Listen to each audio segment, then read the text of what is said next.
Assalamualaikum. Terima kasih buat lo yang udah ngeklik video ini. Sebelum semifinal Champions League lawan Inter di leg pertama nanti, AC Milan masih harus lawan AS Roma di Olimpico. Lalu ada Cremonese main di San Siro.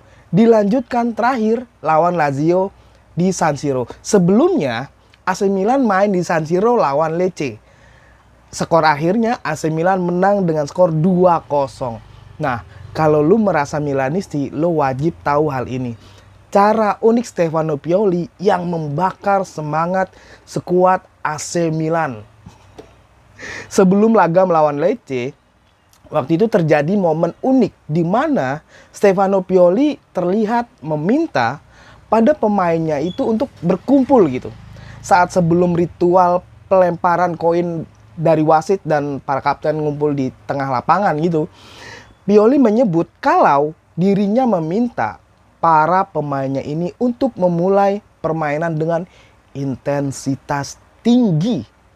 Stefano Pioli ingin menggunakan energi yang didapat setelah lolos ke babak semifinal Liga Champions.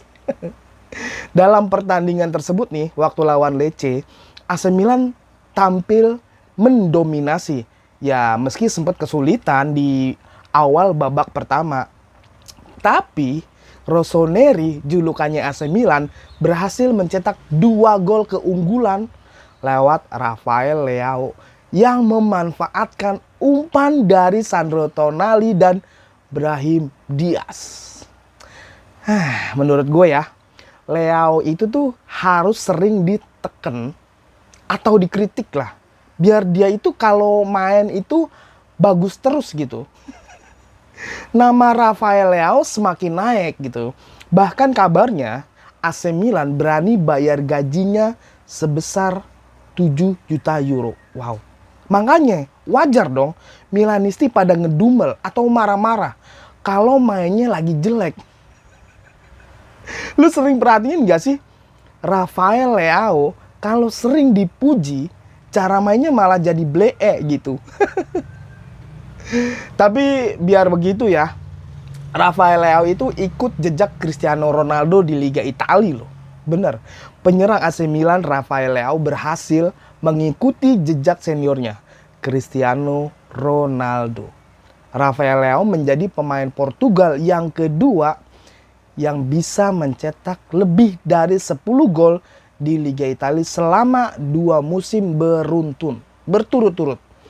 Ya, sejauh ini Rafael Leao sudah membuat 12 gol dari 29 penampilan di Liga Italia bersama AC Milan.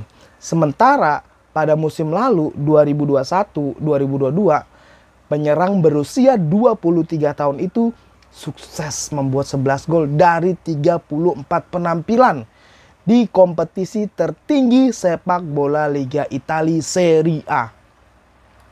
Sementara itu Cristiano Ronaldo mampu membuat lebih dari 10 gol di Liga Italia selama 3 musim berturut-turut. Kapten timnas nasional Portugal ini itu melakukannya bersama waktu Juventus, bareng sama Juventus. Nah, Cristiano Ronaldo berhasil membuat 21 gol dari 31 penampilannya di Liga Italia pada musim 2018-2019.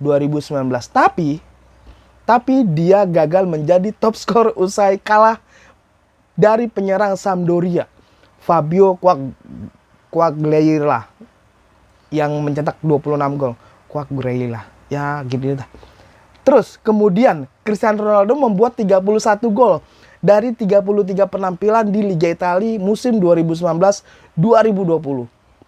Tapi dia kembali gagal menjadi top skor usai penyerang Lazio Ciro Immobile membuat 36 gol. Nah, sementara pada musim 2021-2022, Cristiano Ronaldo berhasil menjadi top skor dengan membuat 29 gol dari 33 penampilan. Dia mengalahkan penyerang Inter Milan waktu itu Romelu Lukaku yang mencetak 24 gol. Menurut gue ya, Rafael Leao itu nggak perlu jadi top skor di setiap musimnya gitu. Leao cuma butuh gaji gede. Gue yakin sih semua pemain pengen gajinya gede. Gak pakai tapi, no debat. Percuma gitu Rafael Leao kalau jadi top skor Serie A. Kalau AC Milan juga kesulitan lolos ke zona Champions League musim depan. Nih, Milanis di seluruh dunia sekarang tuh lagi deg-degan. Deg-degan banget. Takut AC Milan gak lolos ke Champions League musim depan gitu. Udah gitu, pesaing terdekatnya adalah Internazionale Milano yang jadi lawan AC Milan berikutnya di semifinal Champions League. Ya ampun, ya ampun. Musim ini aja AC Milan jadi tim salah satu yang memperebutkan tiket Liga Champions di musim depan. Ya peringkat 3 kalau nggak peringkat 4. Soalnya di peringkat 2, nah Lazio. Perburuan tiket Liga Champions di kompetisi Liga Italia makin panas. Seiring kompetisi memasuki paruh akhir musim gitu. Jadi saat ini tuh tim yang sudah memastikan diri lolos ke Liga Champions tuh jadi hitung-hitungan gitu, merujuk hitung-hitungan di atas kertas kalau ya saat ini Napoli udah bakalan Scudetto. Di luar itu tiket tersisa Liga Champions nih ya masih bisa diperebutkan dengan bebas gitu. 2, 3, 4 gitu.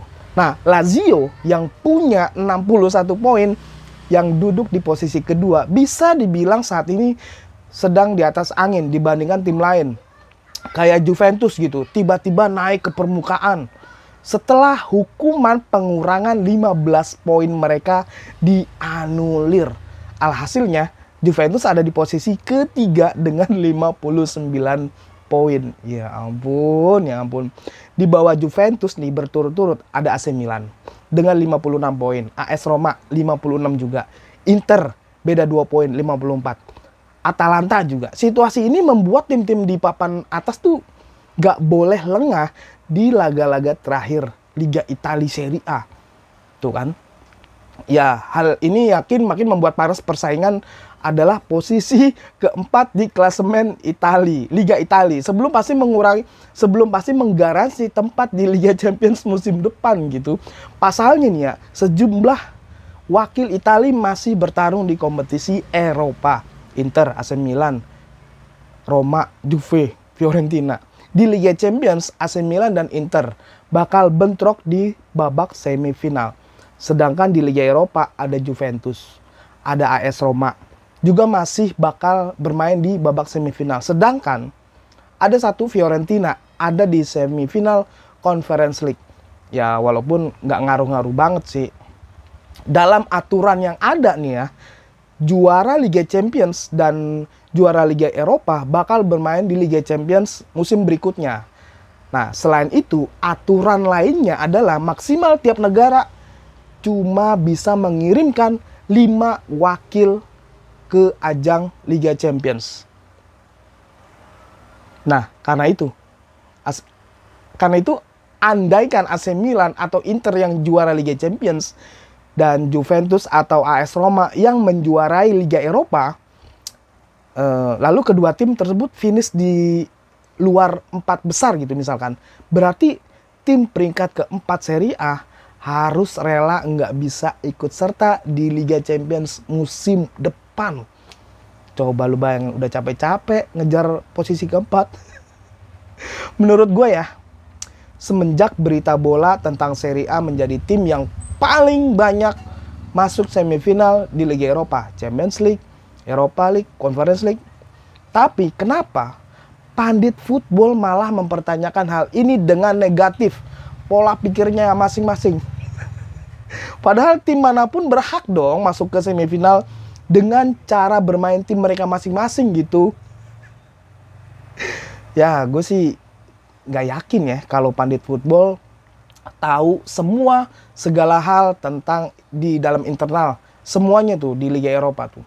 Mereka itu nggak jauh beda sama fans bola layar kaca kayak kita gini yang bikin konten bola gitu. Kita butuh viewers dan subscriber.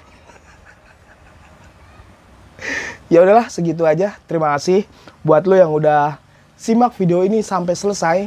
Gue Deddy Kurniawan pamit. Assalamualaikum. Dan kira-kira ada nggak sih pandit football yang nggak sok asik gitu? Ciao.